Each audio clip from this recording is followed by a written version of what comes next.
I had not uttered a word, an indication is already there.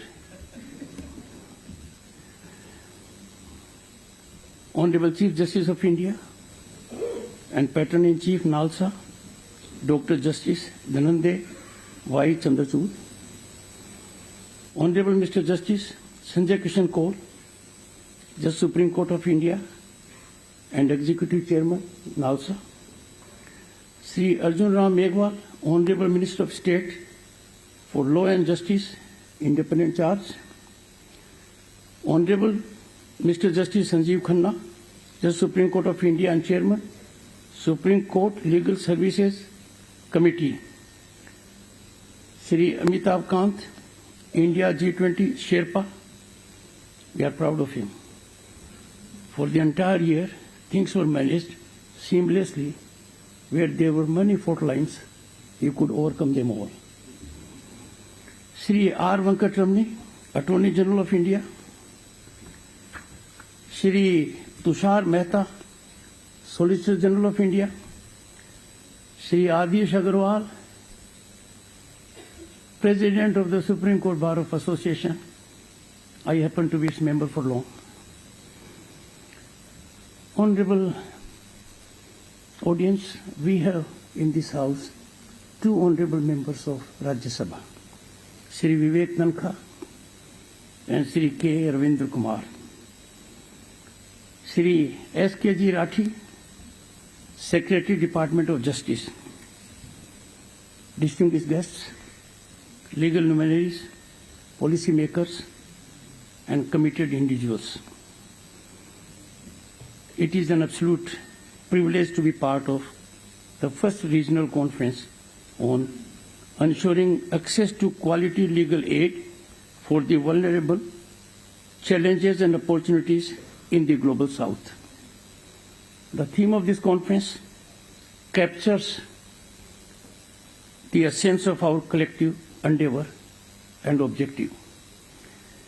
Convergence of stakeholders to deliberate on these momentous issues of contemporaneous relevance, especially for global south, is apt and timely. In a sense, theme of the conference complements the visionary steps taken by the Prime Minister Narendra Modi for global south. During India's presidency of the G20 in 2023 this year, Prime Minister Narendra Modi emerged as a leading voice for the global south, advocating for the interests of developing nations on the world stage, very impactfully and very productively. Prime Minister Modi championed issues such as climate change, sustainable development, digital transformation, and also emphasizing the need for inclusive and equitable solutions that address the unique challenges faced by developing countries, including global south. This conference, organized by NALSA, together with International Legal Foundation, the UNDP, the UNICEF, presents a unique opportunity and platform to forge a collective path towards ensuring access to justice for all, a basic human right that has long been a cornerstone of equitable and just societies. Chief Justice Chandrachud is passionately in mission mode to secure, particularly for the marginalized sections, availability of legal aid and access to justice with ease. Chief Justice Chandrachud has initiated in last 1 year series of affirmative steps, innovative steps that are people-centric, litigant-centric, and those steps have turned out to be game changer in bolstering both legal aid and easy access to justice system by vulnerable segments of the society. The upcoming roundtable conference, to which the Honorable Chief Justice made a reference a while ago, under his leadership, I am sure promises to be a fruitful endeavor His innovative approach to employment of technology in justice delivery has been transformative, and I am confident that this august group would get valuable insights and enormously benefit. Friends, today we stand at a critical juncture in the pursuit of justice and justice for all. Undoubtedly, access to legal aid and justice system is quintessential to nurturing and blossoming of fundamental human values and fostering equitable societies. Evolution of such an ecosystem will nurture global order and welfare of humanity.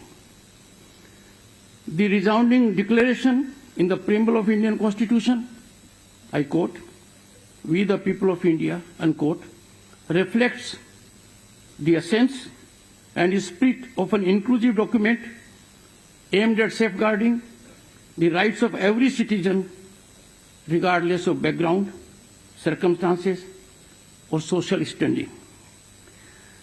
Our Constitution, friends, enshrines the principles of equality before the law and equal protection of law. These provisions serve as inalienable facets, the bedrock of a just and equitable society.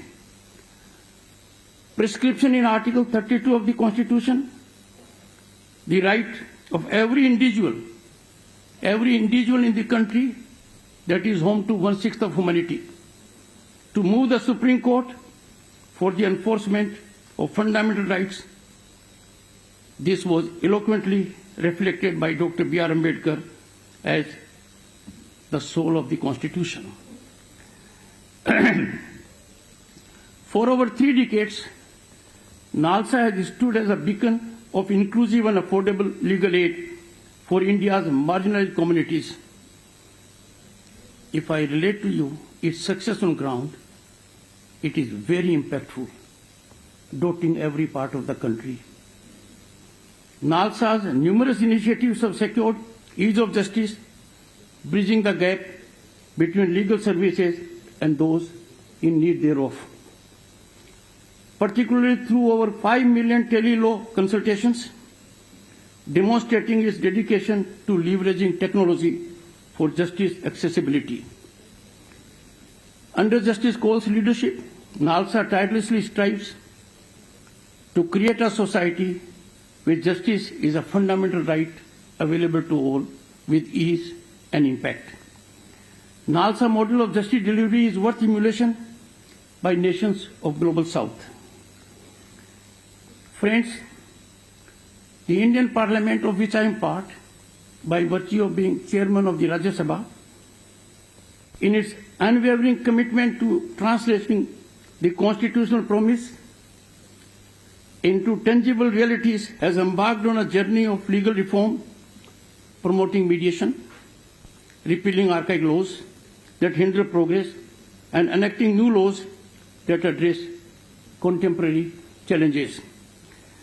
India's civilizational ethos, deeply rooted in the concept of Vasudhaiva Kutumbakam, one earth, one family, one planet, has shaped its foreign policy and its interactions with the Global South.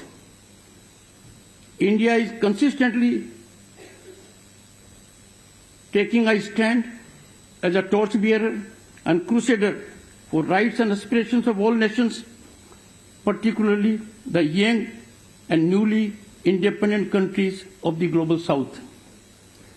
This commitment is evident in India's leadership of the non-alignment movement, its unwavering demand for reform in the United Nations Security Council, and its instrumental role in the recent inclusion of the African Union in the G20. The Global South, encompassing a diverse landscape of nations, faces unique challenges in ensuring access to quality legal aid. Poverty, geographic remoteness, cultural barriers, and a complex legal system often create insurmountable obstacles for those seeking justice. Yet, amidst these challenges, there lies an abundance of opportunities to advance the cause of legal aid. This conference for sure will deliberate on this ensuring light at the end of the tunnel for the needy. Going by the discourse I have seen today, going by the deliberations and the scope you will have, I have no doubt the tunnel will end soon and there will be bright sunshine for all to the extent availability to justice system and legal aid is concerned. Friends, as the Global South embarks on its journey towards a brighter future, it is imperative to shed shackles of its colonial past and strive together to reverse the historical wrongs that have perpetuated injustice and inequality. This, as a matter of fact, friends, is a common thread. The legacy of colonial legal regime has been highly burdensome to the vulnerable sections of the society in these countries. By very nature, that was aimed to be extremely harsh and oppressive, exploitative for the local populace. Time has come to follow India's example and emulate the same. As sovereign nations, the Global South nations should consider reviewing old colonial laws and perpetuate prejudice against local populations. Our country is in the process, and the legislations are under consideration of the Parliament that will bring about sea change in our outlook and totally contain, curb, and decimate those exploitative provisions in procedure and penology. Sharing of best practices, fostering collaboration, and leveraging local expertise would go a long way in strengthening the delivery of legal aid services across the region. Much can be learned from this country for a simple reason, that we are a diverse country. Different regions, different cultures, different languages, and access to legal aid, fortunately with leadership we have at the moment in judiciary, is taking care of all these, and it is turning out to be very seamless. The countries of Global South would do well to closely study the actions which India has taken in these areas and apply them to their countries by customizing. India's presidency of G20, its contribution of $25 million to the Social Impact Fund to support the implementation of digital public infrastructure in countries of the Global South, and the two Voice of Global South summits hosted by Prime Minister Modi, and these stand as a powerful testament to India's final commitment to the cause of Global South. Friends, just a few years back, no one was even aware about Global South.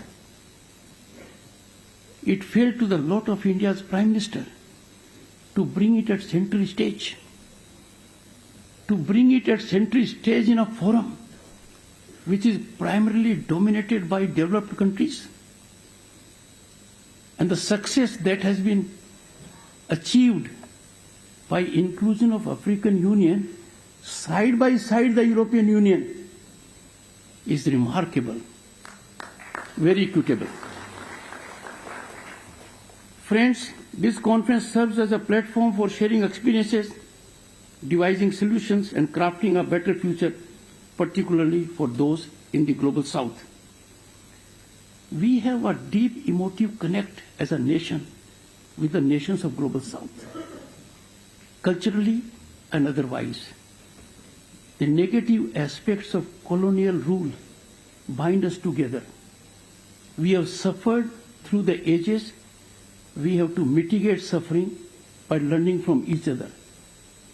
Our country, at the moment, as already indicated, is on a rise that is unstoppable, a rise that is phenomenal, a rise that has been acclaimed by the world. International Monetary Fund has reckoned India as a favorite global destination of investment and opportunity. World Bank has appreciated our digital movement to be emulated by others. If I reel out statistics, you will be amazed. In 2022, our digital transactions were 4 times the combined transactions of US, UK, France, and Germany. Our per capita internet consumption is more than that of China and US taken together. Imagine in a country like ours, where 110 million farmers thrice a year can get funds directly into their accounts. It is not significant that the government can do it. What is more significant, and I say it as son of a farmer, that the farmer is equipped to receive it. And this has made India governance transparent and accountable as a norm. Global South countries can learn a lot from this country. How to secure zero accommodation for corruption, neutralizing power corridors, power brokers who extra legally leverage the decision making in commercial field, they have totally disappeared. These are not easy tasks, easy objectives to be achieved. India has done it. From that perspective, I take this gathering as a strong beginning, a small step that will help us take a big leap. Through idea exchange, through ideation, best practice exploration, and partnership forging, we can pave the way for innovative approaches, ensuring access to justice for all. There was a time when countries of Global South and countries like Bharat used to look at other countries in the, what we say, North. They used to settle our agenda.